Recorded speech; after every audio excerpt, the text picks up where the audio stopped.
So we're here with Jack Macleod, and this video is for, I guess, your advanced player who's shooting in the 80s and trying to get into the 70s. Yeah. If you're going to tell them 3 tips to take their game to the next level, what would they be?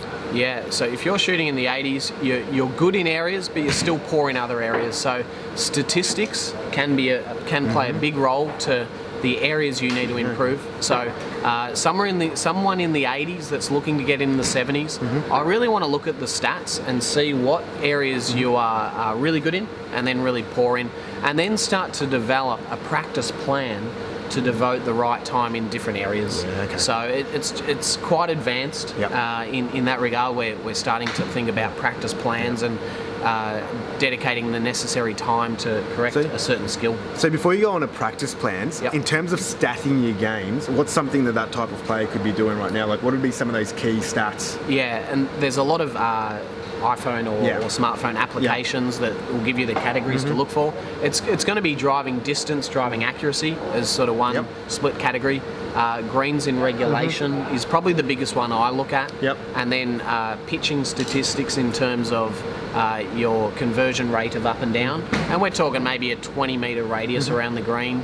And then some basic putting stats. And this is something that we've heard a lot from many of the pros that we've spoken to recently, is that if you're that advanced player trying to look at the next step, keeping these stats is critical. Like, I was speaking, I think, to Dennis McDade, who's, I think, Leishman's coach and Ruffles' coach, and he was talking about how important it is to even know that how many putts you're making from 20 feet to 15 feet, 15 to 10 foot, 10 to 5, 5 to 0, and it can make such a big difference on your score if you are in that 70 to 80s mark. Yeah, and there's a really good book called Every Stroke Counts by Mark Brody. It's a great book. It delves into the areas you should be doing better and worse depending on your score bracket. So there's millions of shots of data that he's recorded, and he's put this amazing book together. So that's a really good one to read. We'll definitely put it in the as a reference. But someone in the 80s, it's a great book to be reading.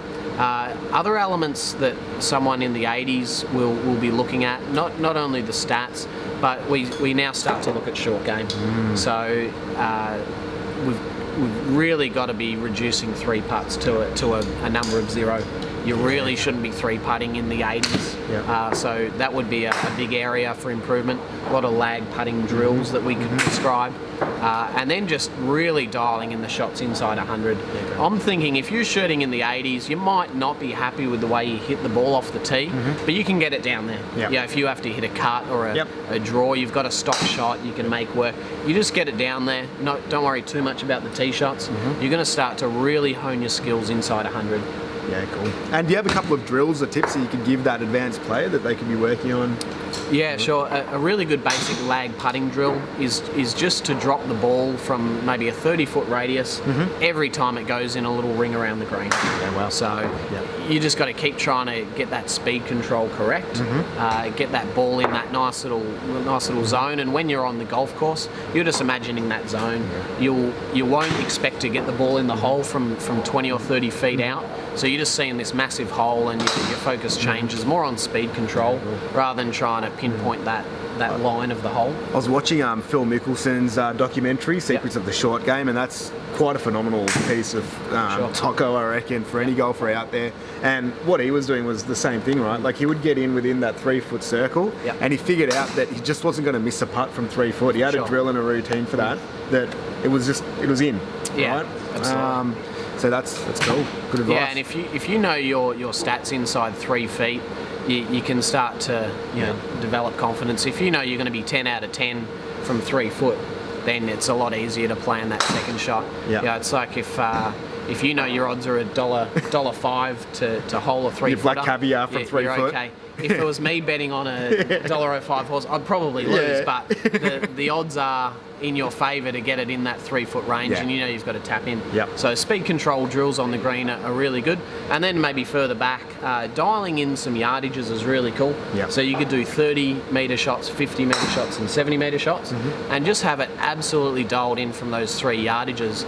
And then if you fall in between the yardage, you can just play and feel around that. That's cool. So I'll set a player a task to take their hands to maybe hip height to hip height, chest height to chest height, shoulder height to shoulder height, Yep. and try to dial in that exact number from those ranges. And we love that drill. I know you've done it with a few of our members, that arm to arm, and it's just so amazing for distance control. Yeah. Like, I was speaking to Craig, who's one of your students, the other day, and he was just saying that how he just now knows with his hands pretty much, he takes his rangefinder out even from 50 metres out and just knows that he's automatic. Yeah, you've just dialed it in. Yeah. And there wouldn't be a player on the PGA Tour that hasn't dialed in their wedge out. It doesn't happen. When Jordan Spieth hits a cut into a back right pin and it goes next to the pin, it didn't happen by chance. He has tried and tested that and knows exactly where to take his hands through his shot. So yeah, for that player shooting in the 80s, where we're making sure we're getting off the tee and maybe in that other section of avoiding the big miss, but the focus really does move to inside 100 and just sharpening the skills and having good knowledge of how far your shots are going, and statistics can play a role in there as well. That's awesome. Awesome tips, mate. Well, hopefully this will help you take your game from that 80 mark into the 70s and even further. So good luck. Happy golfing.